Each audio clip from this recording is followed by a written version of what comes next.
Graças e paz, meus irmãos. Hoje eu quero ler com vocês 1 Coríntios capítulo 6, versos 18 e 19, tá? Uma leitura bem rápida. E eu espero que Deus nos abençoe, né? Que a verdade eterna de Deus aí, como sempre, abençoe os nossos corações, ilumine as nossas mentes, né? Nosso entendimento, e nos faça mais conformados à sua imagem. Amém? Vamos lá.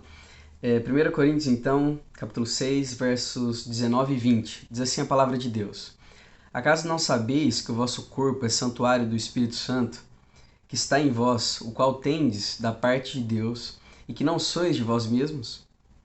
Porque fostes comprados por preço. Agora, pois, glorificai a Deus no vosso corpo.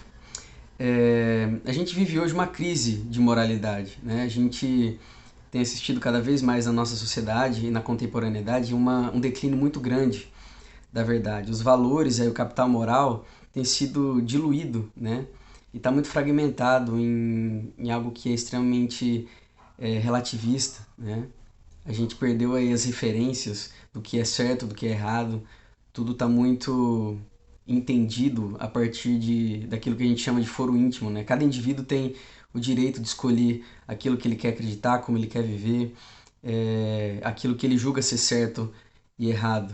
Hoje uma das máximas aí das ideologias e movimentos que a gente assiste do nosso dia é que o corpo é meu, então as regras são minhas. Isso está mais atrelado aí aos movimentos de revolução afetiva, né? De revolução identidade sexual, um assunto muito polêmico e que tem aí causado confusão, às vezes na mente de muito cristão.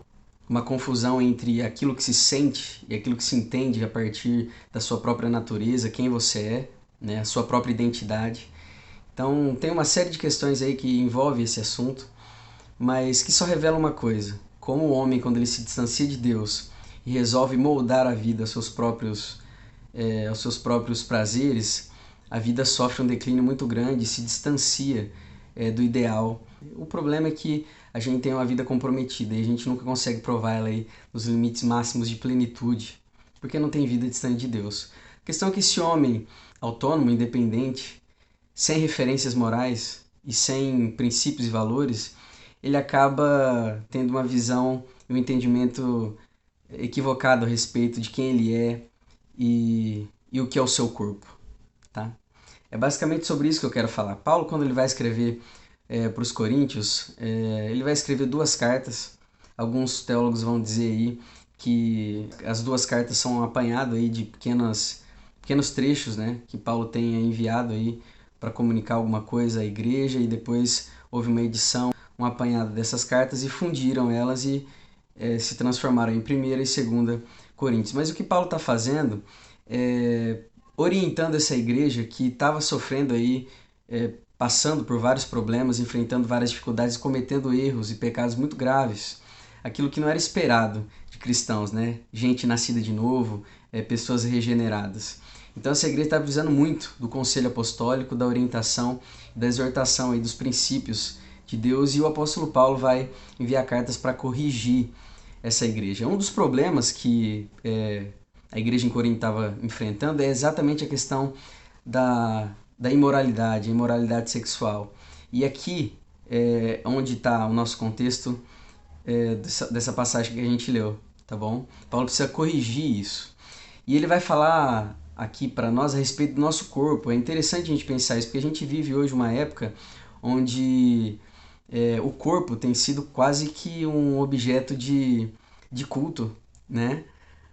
A gente vive um narcisismo louco, onde as pessoas elas se projetam, né? Onde elas pensam demais a sua imagem, e isso tem tudo a ver com o corpo. Então a gente olha para cá e vê como que a palavra de Deus tem conteúdo para elucidar aí uma teologia do corpo, né? Aquilo que a gente pode pensar a respeito do nosso corpo, como que a gente tem que lidar com ele. Será que essa política da mente secular que a gente como cristão tem que seguir, meu corpo, minhas regras, será que é meu mesmo? Esse texto aqui vai mostrar pra gente que para um cristão a coisa não funciona desse jeito. E que, acima de tudo, a gente tem que entender que o nosso corpo não pertence a nós mesmos e que eles não devem ser instrumento da maldade nem da imoralidade. A exortação de Paulo aqui vai ser na direção de que a gente tem que ter pureza. Como está associado às questões de sexualidade ou então de pureza sexual tem a ver com castidade. A igreja em Corinto, ela não poderia se oferecer, os cristãos em Corinto não poderiam oferecer os seus corpos como instrumentos para a imoralidade, para atender às inclinações e às pulsões do seu coração, que são frenéticas, são loucas, né? Muito pelo contrário, a ideia de um cristão é que, diferente daquilo que o mundo pensa, meu corpo, minhas regras, o meu corpo pertence a Deus. E pertence porque foi comprado e pertence porque dentro de nós habita o Espírito Santo, né? O texto diz exatamente isso. Acaso não sabeis que o vosso corpo é santuário do Espírito Santo? Paulo está olhando para os crentes aqui e está dizendo assim, acaso vocês são ignorantes? Ele está questionando aqui a capacidade deles como cristãos de discernir a verdade de Deus. Por isso que ele vai dizer, acaso não sabeis? Vocês estão se comportando como gente ignorante? O corpo de vocês não pode ser entregue para ser vivido dessa forma. Vocês têm um compromisso com o corpo de vocês, porque o corpo é santuário do Espírito Santo. E aqui a gente traz uma das doutrinas mais maravilhosas do cristianismo que distingue aí das outras religiões. Nenhuma outra religião, o Deus adorado, habita dentro do servo, daquele que o cultua, que o serve. No cristianismo a gente sabe que Deus habita em nós. E isso é pela sua própria preferência. Deus não habita em templos feitos por mãos de homens. Nós somos a casa viva de Deus, vários outros textos vai falar a respeito disso, e Deus habita em nós. E habita como? Habita por meio do Espírito Santo. E o texto vai continuar dizendo assim, tendes da parte de Deus e que não sois de vós mesmos. A ideia aqui é de pertencimento, né?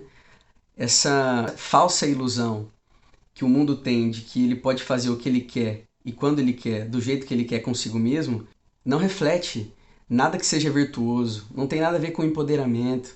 Aquilo que o mundo chama de evolução e de progresso, o cristianismo tem chamado de perversão, de depravação, de corrupção, né?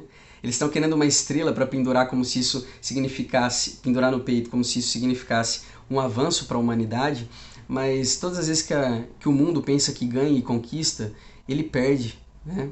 Ele deu passos para trás. E aqui é exatamente isso que Paulo está falando para essa igreja. Vocês não podem se entregar para viver esse tipo de moralidade que vocês viviam quando vocês não conheciam a Deus. Ofereça os vossos corpos como instrumento de santificação a Deus. Ele vai falar alguns versos atrás. Vocês, portanto, não pertencem a vocês mesmos. Vocês precisam conhecer a lei, as regras, os princípios de Deus. Aí o 20 vai dizer assim, porque fostes comprados por preço. Agora, pois, glorificai Deus no vosso corpo. E por que você não tem direitos sobre você? E por que não é legítimo que você lide com o seu corpo ou com os seus membros como você quer? Porque não é justo que você queira fazer o que você quer com aquilo que não é seu. Cristo pagou por nós. Deus pagou por nós através do sangue do seu próprio Filho. Nós somos propriedade sua. O selo, a gente tem um emblema que garante nós aí a patente e a prioridade de Cristo sobre nós como nosso dono. É o selo do Espírito Santo. O próprio Deus, através de Cristo Jesus, nos sela com aquilo que é dele, garantindo então que nós somos a sua própria propriedade, né? E o preço, aqui o texto vai dizer, ninguém roubou você, né? Ninguém fugiu com você, pagou por você. Eu e você, meus irmãos, como cristãos, custamos um alto preço. Custamos um sangue puro, inocente. Custamos o sangue do próprio Deus que encarna em missão de resgate para poder recuperar as nossas vidas. Resolver o problema do pecado, levantar a gente, né? E nada mais justo do que nós sermos dele e deixar com que os princípios, os valores dele, aquilo que ele julga ser certo, aquilo que ele diz ser verdade, reger as nossas vidas. Aí Paulo vai terminar assim, agora pois glorificai a Deus no vosso corpo. Nós não podemos ser ignorantes quanto ao nosso corpo, nós não podemos nos entregar à imoralidade e às dissensões aí, como se nós pudéssemos fazer aquilo que nós bem quiséssemos. E a conclusão de Paulo vai ser, se essa é a verdade, se é assim que a gente tem que viver, portanto vocês devem pegar os seus corpos e fazer bom uso deles. E como que é que a gente faz bom uso do nosso corpo? Glorificando a Deus através dele. Nós não pertencemos a nós mesmos. Paulo faz um apelo então à pureza. E essa é a lição que fica hoje pra gente. Vamos orar. Pai, nós queremos te agradecer pela sua palavra. Obrigado porque ela simplesmente nos desafia a viver no tempo sem que a gente se conforme, ó Deus, com os princípios e os valores desse mundo. Ajuda a gente, ó Deus, a ter discernimento e entender a sua palavra. Entender como a sua palavra, ó Deus, confronta, como a doutrina confronta a realidade muitas vezes em que nós vivemos. Ajuda a gente, ó Deus, a ter clareza, percepção, a ter a mente cativa à obediência de Cristo, para que esses discursos e falácias aí do mundo, por mais floreado e bonito que pareça, não nos engane. E que a gente tenha, ó Deus, nosso coração, nossa mente santificados e subserviente ao Senhor. E não só o coração e a mente, mas como esse texto nos ensinou, também o nosso corpo, que é santuário, templo do Espírito Santo. E isso porque o Senhor pagou por nós. Nós te agradecemos pela sua palavra, te agradecemos que o Senhor tem cuidado de nós e te damos toda a honra, toda a glória, porque o Senhor é digno. Nós oramos assim, agradecidos em nome de Jesus. Amém. Amém, meus irmãos. Deus abençoe. Até a próxima.